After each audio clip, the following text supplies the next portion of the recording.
A Ana Carolina quer saber por que o Toby foi parar na Amazônia.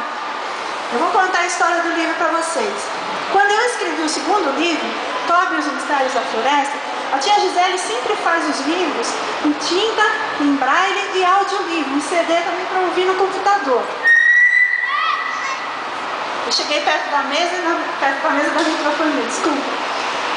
Um dos meus livros em braille foi parar lá no Amazonas, no estado do Amazonas, capital, Manaus.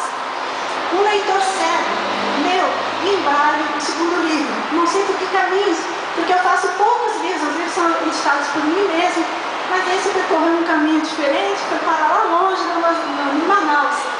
E esse leitor cego disse-me assim, ele escreveu um e-mail para mim.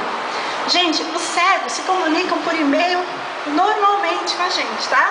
Porque existe um programa de computador que transforma o sinal gráfico, ou seja, o que aparece escrito na tela do computador, esse software, esse programa de computador, inclusive foi inventado por um brasileiro, chama-se Das Vox, foi inventado por um professor, um engenheiro da Universidade Federal do Rio de Janeiro.